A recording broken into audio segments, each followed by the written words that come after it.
The rain had not stopped for 2 days. It fell with a steady, merciless rhythm, soaking through the cracked sidewalks of Westbridge, a town so small it was almost forgotten by the world. Beyond its borders, the storm blurred the edges of everything. The street lamps looked like smudges of dull yellow, the red brick buildings looked washed out, and the air carried a chill that sank into the bones. At the corner of Maple and Fifth, a sleek black Mercedes Maybach rolled to a slow halt, its polished body smeared with rainwater. An island of wealth dropped in the middle of decay. Inside sat Julian Crane, 42 years old, the kind of man newspapers called brilliant, ruthless, untouchable. He had built his empire from nothing but determination and an unshakable focus. But while his mind had conquered markets and boardrooms, his heart had remained barricaded. He looked out at the orphanage beyond the glass, its walls a fading red, iron gates leaning, windows dark and lifeless. This was not a place he belonged, and yet here he was, drawn by a letter written 5 years ago by a woman named Clarissa, a name tied to whispers from his late mother's belongings. The words had been simple, but they unsettled him more than any hostile takeover ever had. Come find the truth where you were never meant to look. He exhaled, reached for the umbrella beside him, and stepped out into the rain. Cold drops struck his shoulders, his shoes sank slightly into muddy gravel, and the wind bit at his face. For a moment he stood still, staring at the building, the sound of the storm filling the silence he carried inside. Then, movement. From behind an overgrown hedge near the gates, two small figures emerged, thin, soaked through to their skin, their hair clinging to their foreheads. They looked fragile for the weather, yet those eyes carried something ancient, something far heavier than childhood should know. The taller one stepped forward, shoulders squared as though forcing herself to be brave. Her voice was soft but urgent, trembling as she said, "Sir, don't trust her."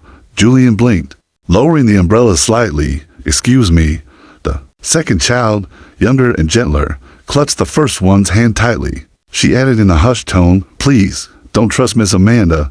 She lies. She hurts people." For a moment, the storm seemed to go quiet around them. Julian looked at them carefully, unsettled. Their dresses were thin and damp, their shoes torn, but their eyes one pair of deep brown. The other Hazel spoke with a conviction that rattled him. He had spent years negotiating with men who hid their intentions behind smiles. But these children had no mask. They weren't performing. They were pleading. Before he could ask more, the orphanage door swung open with a sharp creak. A tall woman appeared in the frame, her lipstick a striking shade of red that contrasted with her pale, pinched face. Her posture was perfect, her smile polished, but her eyes narrowed and calculating gave nothing warm. "Mr. Crane," she called, her voice syrupy sweet against the backdrop of rain. "What a surprise. I didn't know you would be arriving today. Please, come inside. You must be freezing." Julian glanced down once more at the two girls. They had not moved. They stood in the rain, shivering, yet rooted in place as though afraid that if they stepped inside, they would vanish. Their warning lingered in his mind, heavy and undeniable. Why would children whisper such a thing? He adjusted his grip on the umbrella and stepped forward, but the sound of their voices stayed with him, as sharp and chilling as the storm itself. The heavy doors of the orphanage groaned shut behind Julian, cutting off the sound of the storm. Yet the silence that replaced it was heavier than the rain outside. His polished shoes clicked against a spotless wooden floor, the kind of shine that seemed more for display than for comfort. The air smelled faintly of bleach, to clean, as though trying to erase something it could never quite cover. Amanda Wellington moved gracefully ahead of him, her heels striking with sharp confidence. "I must say, Mr. Crane," she began, her voice carrying a syrupy lilt, "your presence here is truly an honor. Clarissa always spoke highly of you. She was fond of you, in her way." She cast him a smile over her shoulder, though it never reached her eyes. Julian studied her. He had met enough executives in his life to know when someone was selling a story. Amanda spoke smoothly, but there was a stiffness, a shadow behind her words, and more than that, he couldn't forget the girls outside. Their warning had settled deep, like a thorn lodged under the skin. They reached her office, a room dressed in false warmth. Heavy curtains muffled the storm. The walls were painted in a soft cream, lined with neat bookshelves and children's drawings in frames. Yet the drawings were odd. Each one had the same signature in the corner, the same perfect lettering. Not the hand of a child. Amanda gestured to a leather chair.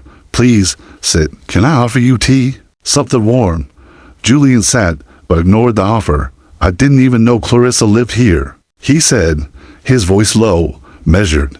She didn't. Amanda replied quickly. She worked here briefly, before she passed. She was trouble. A kind heart, but unstable, often confused. Julian's jaw tightened. That word unstable, it was too convenient, too dismissive. He leaned back in the chair, scanning the desk in front of him. Neatly stacked papers, a vase of plastic flowers, and there tucked to the side a photo frame turned face down. Without asking, he reached out and flipped it. The image hit him like a blade. Amanda, years younger, stood beside a crying child. The small face pressed against her dress, eyes red and wet, was Ellie, the same Ellie who had just whispered not to trust this woman. For the first time, Amanda faltered. Her smile thinned, her posture stiffened. Old memories, she said quickly. Children cry about the smallest things, nothing unusual, but Julian wasn't convinced. He studied the photo again. It wasn't just a child's tantrum. Ellie's face wasn't that of a girl refusing to eat her vegetables. It was terror, captured in a single frame. He placed the photo back on the desk deliberately. Children don't warn strangers about people they trust, he said evenly. Amanda's eyes narrowed, just for a fraction of a second, before she forced her smile back. You must be mistaken. Children imagine things. They spin stories, surely. A man of your intelligence knows how unreliable they can be. Julian didn't reply.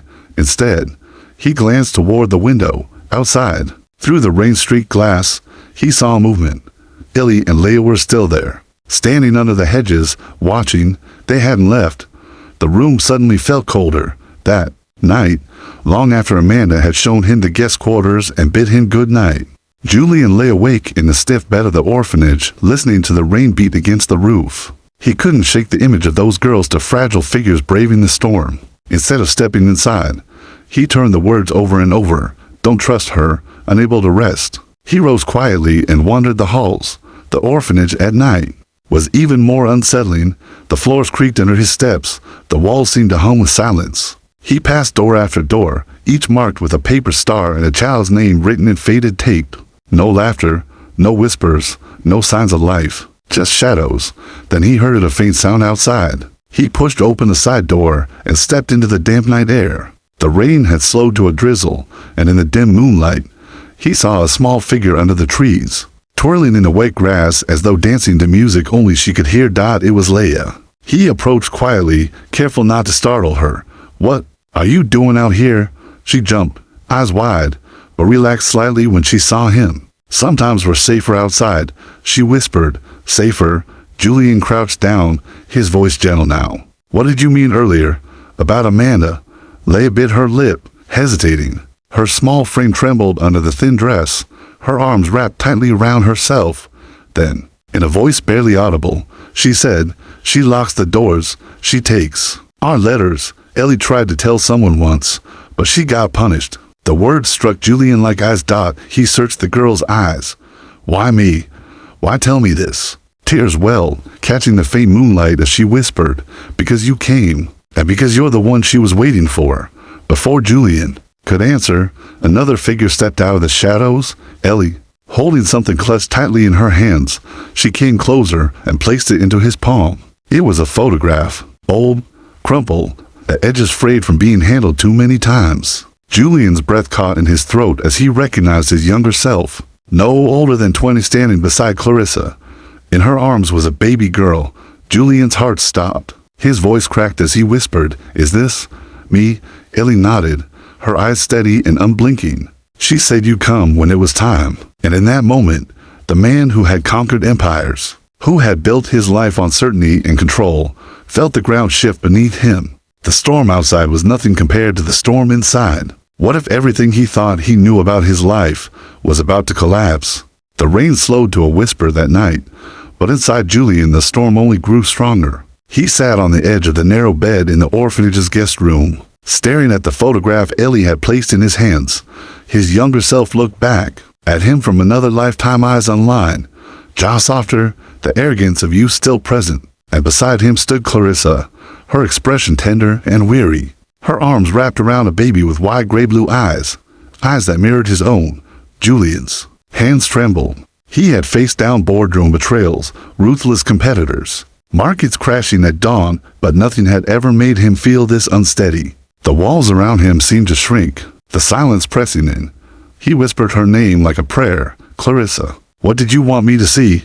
The air in the room felt wrong, too clean, too staged. He remembered Amanda's sharp smile, the way she had brushed off Clarissa as unstable. That word haunted him. He had seen unstable men, desperate traitors, failing CEOs, but Clarissa's gaze in the photo had been clear, strong, full of meaning, not unstable. Determined. Sleep would not come, so in the dark, Julian slipped from the room and began walking the back corridors. The floorboards groaned beneath him, the plaster walls whispering their age. He passed doors marked with faded tape names written in childish scrawl, stars drawn with crayon. Yet every door was closed, every hallway silent. Not one sound of laughter, not even the soft breathing of children. It was as if the orphanage itself was holding its breath. At the end of the hall, Ellie appeared like a shadow. She didn't speak. At first, only held his gaze. Then, slowly, she beckoned him with a small hand. Julian followed her down the narrow stairs into a back wing he hadn't seen before. The walls grew colder, the paint peeled, and the air carried a faint dampness. They stopped at a room no larger than a closet, a single bed pushed against the wall, a wooden dresser small enough to belong in a dollhouse. Ellie closed the door behind them. Her eyes flickered to the dresser. She told me to hide it, she said softly. Julian frowned. Hide? What? With trembling fingers, Ellie pulled open the bottom drawer and reached deep into the shadows. She pulled out a small music box, scratched and worn, the kind with a winding key on the back. She held it out to him with both hands, as though passing something sacred. Julian took it gently, turning it over. Inside, wrapped in a piece of faded cloth, was a folded slip of paper. He opened it, and the words leapt at him in Clarissa's handwriting. If he finds this, tell him she's his. Julian felt the floor tilt beneath him. The note trembled in his grip. His breath caught in his throat. The storm outside could not compare to the force of this moment. He looked at Ellie, her small frame stiff with fear and hope. She said you would come. Ellie whispered. She said you were the only one who could keep me safe. Julian sat heavily on the edge of the little bed, the note clutched in his hand. Clarissa had fought. She had tried to reach him. She had left breadcrumbs for him to follow. Even as Amanda tried to bury them, his chest tightened with guilt. He had been too far away, too consumed by his empire to notice. And in his absence, a child had been left to suffer. The door creaked suddenly. Julian shoved the note into his coat pocket just as the light snapped on. Amanda stood in the doorway, her red lipstick brighter than blood in the dim room. What are you doing here? She asked, her voice sweet, but her eyes gleaming like steel. Julian rose slowly, towering over her, but saying nothing. Amanda's gaze flicked to the music box in his hand, then to Ellie pressed against the wall, her smile thin. That old thing. Clarissa filled the children's heads with nonsense. She was unwell. You shouldn't indulge their little fantasies. Julian's jaw clenched. Children don't lie about fear, he said. Amanda's eyes narrowed for a fraction of a second before her mask returned. She stepped closer, her tone dripping with condescension. Mr. Crane, you of all people should know the power of imagination. Children crave attention. They say whatever they must to get it. Clarissa was no different. She wanted your money, your name. When she realized she couldn't have them, she clung to stories. Julian's heart pounded in his ears.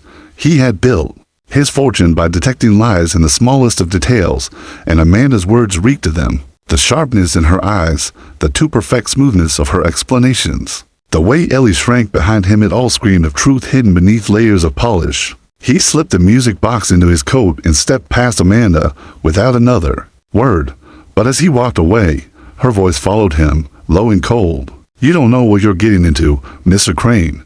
Some truths are better left buried. Julian didn't turn back, but in his chest, a single vow burned clear. He would not leave this town until he uncovered everything. That night, as he sat in his motel room, staring at the rain-smeared window, Julian pulled out his phone and made a single call. Wells, he said when his lawyer answered, groggy. It's me.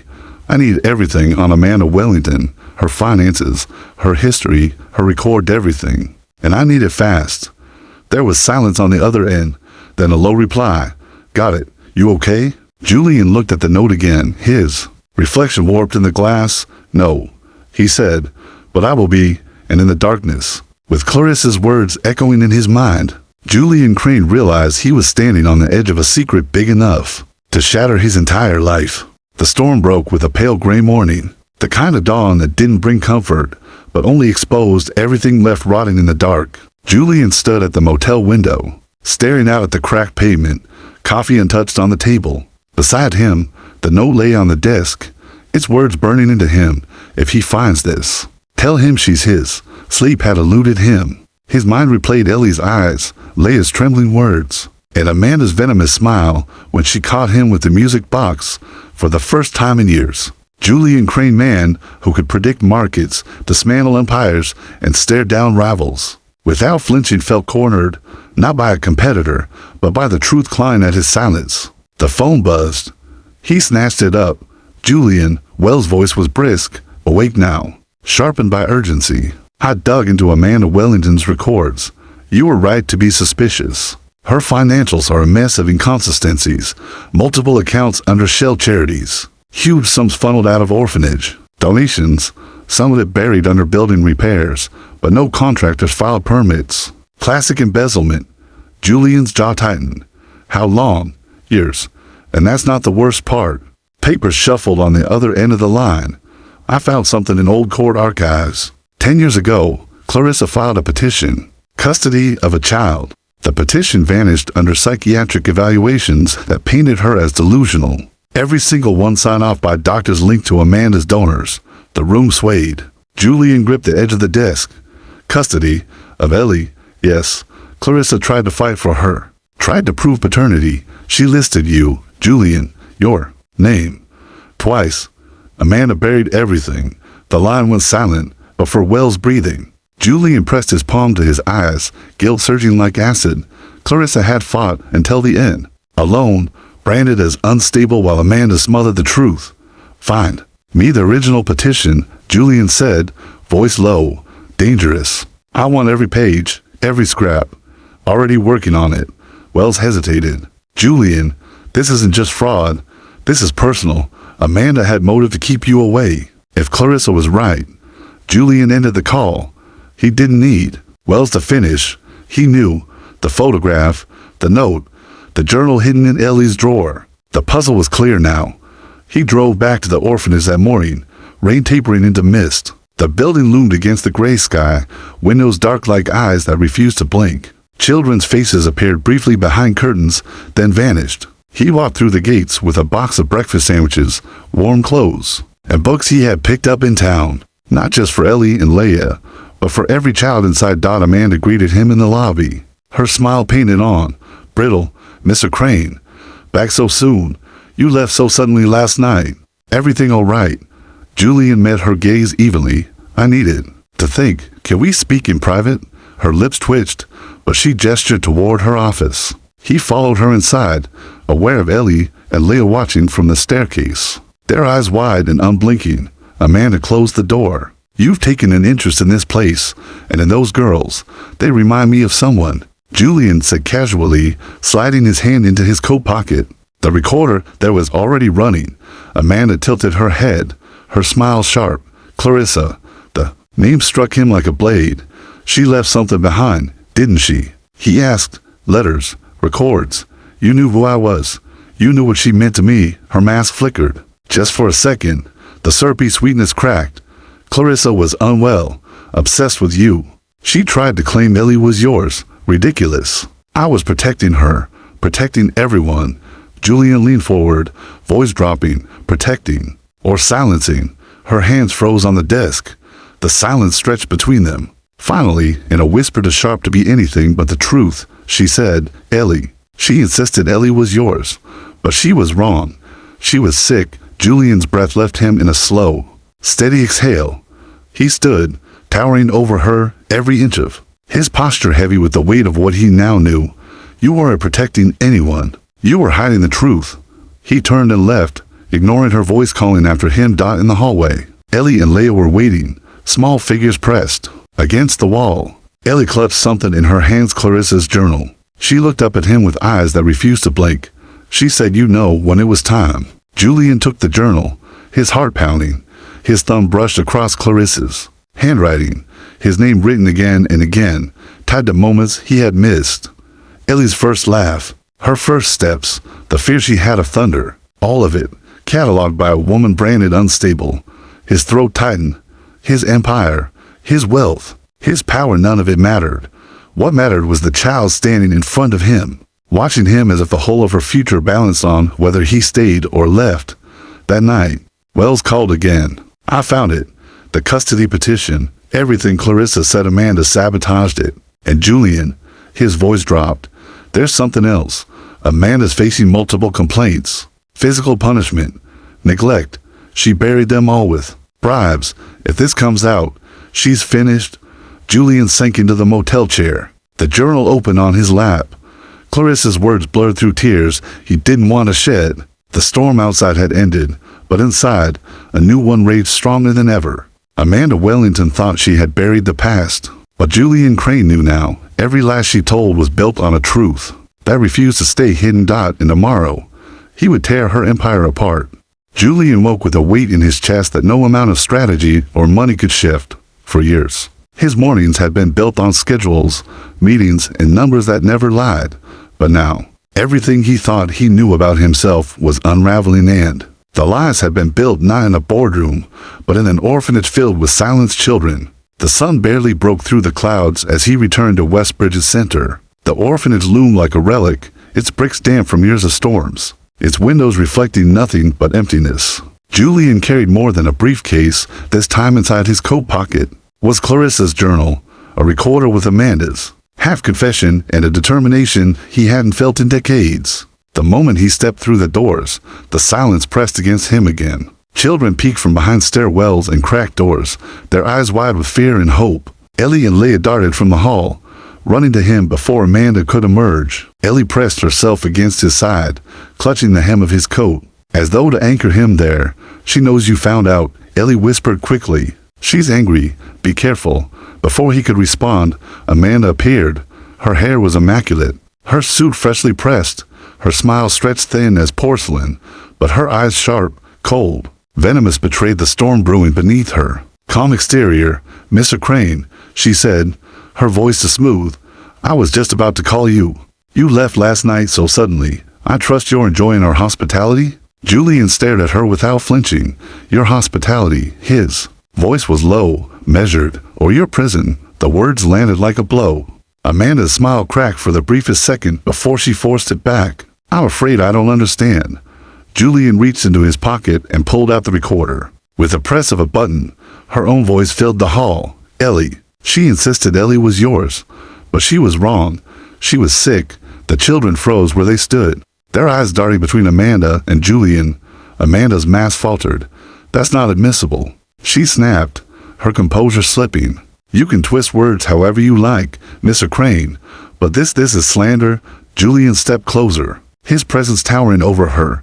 I've built my life on facts, and I have them now. The false evaluations, the missing donations, the buried custody petition. You've built your empire on lies, Amanda, and it ends today. The room seemed to tighten. Amanda's hands curled against her sides, the sweetness in her voice evaporating. You think you can walk in here, wave your money round, and destroy me? Her eyes blazed. These children are mine. They always have been. No, Ellie whispered, her voice trembling but steady enough to carry. We're not yours. Amanda's head snapped toward her, fury flashing. She stepped forward, but Julian moved first, placing himself between Amanda and the child. For a moment, their eyes locked, a battle of will, fire against steel. Then the front doors opened, breaking the tension like glass shattering. A group stepped inside, child services officers to detectives, and Wells carrying a thick folder of files. Amanda spun, her composure gone. What is this? She hissed. Justice, Wells said simply, his voice carrying the weight of evidence. He handed the files to the officers. Embezzlement, falsified records, child endangerment, every complaint you buried, every dollar you stole. It's all here. The officers moved forward. Amanda's face drained of color. You can't, she began, but the words died in her throat as the cuffs clicked around her wrists. The children, hidden in corners and doorways, slowly emerged. Their eyes, wide with disbelief, watched the woman who had ruled their silence being led away. The sound of Amanda's heels echoing down the hall was no longer sharp with authority. It was the sound of her empire collapsing. Julian looked up. The staircase, Ellie and Leia stood together, their small hands intertwined. Leia's lips quivered. Is it over? Julian took a breath, steadying himself against the weight of everything. You're safe now, he said, his voice softer than he expected. I promise. Ellie ran down the stairs, throwing her arms around him. Leia followed, her small frame pressing against his side. Julian knelt, pulling them both into his embrace. For the first time in years, the silence of the orphanage broke not with Amanda's commands, but with the sound of children breathing freely. That night, in his motel room, Julian spread Clarissa's journal across the table. Page after page, her words reached across the ears, Ellie's first laugh, her fear of thunder. The lullabies Clarissa sang when no one else was listening, and between the lines, Julian saw himself, his absence, his ignorance, his name written in places where he should have been. He closed his eyes, the sound of the girls' voices echoing in his ears. He had money, power, connections, but for the first time, none of it mattered. What mattered was keeping his promise. As he turned to the last page of the journal, a folded slip of paper slipped free, yellowed with age. He opened it with trembling hands, and there, in Clarissa's familiar handwriting, were words that stopped his heart cold. Ellie is not the only one. If he ever comes, tell him the truth.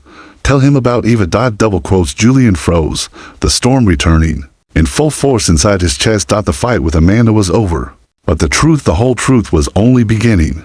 The motel room was silent, yet Julian felt as if thunder roared in his chest. His hands shook as he stared at the faded slip of paper. Clarissa's words, Ellie is not the only one. Tell him about Eva, burned into him like fire.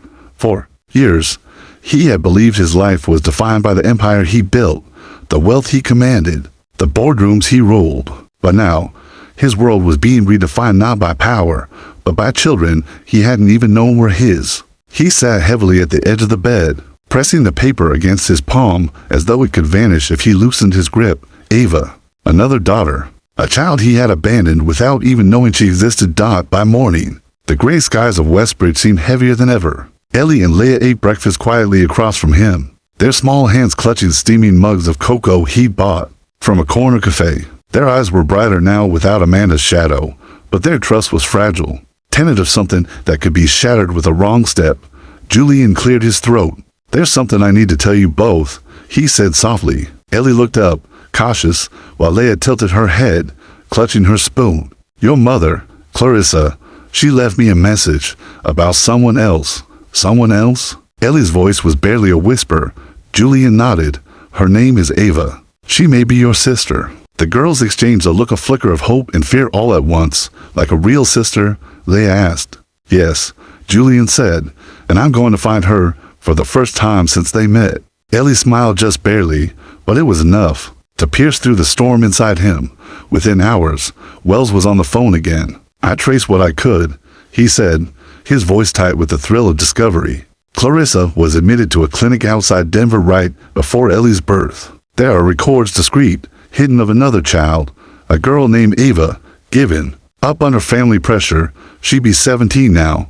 Julian's breath caught. 17, nearly grown, a lifetime lost. Where is she now? Foster system, Wells said grimly. Her last placement was in a group home. But she's moved several times. No permanent family, no stability. Julian closed his eyes. His chest ached. One daughter raised in fear under Amanda's thumb, another drifting through foster care. The empire he built suddenly felt like ashes. The next days blurred into motion, calls, paperwork, investigations. Julian pulled every string, spent every dollar he had to uncover Eva's trail. Finally, the search narrowed to a quiet house in Colorado. Eva lived with foster parents, who saw her more as a monthly check than a daughter. When Julian arrived, Ellie and Leia waited in the car with Wells. He walked to the door, heart pounding harder than it ever had in a boardroom. The door opened, and there she was, Eva, 17. Curly dark hair that framed a face too old for her years. Eyes guarded like someone who had been let down too many times. She stared at him, arms crossed, suspicion etched into every line of her posture. Who are you? she asked flatly. Julian's throat tightened. My name is Julian Crane. I believe I'm your father. The words hung between them like a fragile glass, ready to shatter. Ava's expression didn't change if anything. Her walls grew higher. I don't need a father, she said coldly. Not now. Not ever. Julian swallowed the sting. He had expected anger. He had expected rejection. He had earned it. I understand, he said quietly. But there are the little girls who need to meet you. They're your sisters. Something flickered in her eyes, conflict, hesitation, but she looked away. Sisters don't mean anything if you're just going to leave. Julian felt the knife twist. He wanted to explain everything, but explanations meant nothing to someone who had been abandoned. So he did the only thing he could. He wrote. Every day, he sent Ava letters, real letters. Not legal papers or documents. He told her about Ellie's courage, Leia's laughter, Clarissa's journal. He told her about his failures, about the nights. He lay awake with guilt pressing down like stone.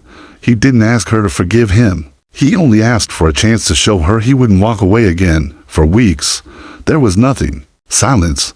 Julian began to fear she would never respond. Then, one evening, a letter arrived at the motel in Westbridge. One line, scrawled and hurried. Handwriting. I'll come meet them. Not you. Them. Julian's hand shook as he read it. He didn't care that she wanted nothing to do with him. She was willing to see her sisters. That was enough. The day Ava arrived in Westbridge, the orphanage was still draped in silence, its future uncertain under state supervision. Ellie and Leia waited in the cottage Julian had rented, their hands clasped tightly together. Fear and excitement written on their faces. When the knock came, Julian didn't move. He let Ellie open the door. Ava stepped in, her expression cautious, her eyes flicking between the two girls. She looked ready to bolt, but Ellie, brave as ever, reached out with something in her hands. Clarissa's journal. She wrote about you two. Ellie whispered, Do you want to read it with me? Ava froze, her lips trembled, slowly, almost painfully. She nodded. She sat by the window with Ellie, shoulders brushing, the journal open on their laps. Leia climbed up beside them, her small voice whispering the words aloud. Julian stood back in the hallway, unseen, his vision blurring. For the first time, the walls of silence began to crack, not with Amanda's cruelty, not with the storm outside, but with the fragile sound of three sisters breathing the same air, bound not by blood alone, but by the love Clarissa had left behind. Julian knew Ava didn't trust him yet. Maybe she never would. But he would spend the rest of his life proving he wasn't going to vanish.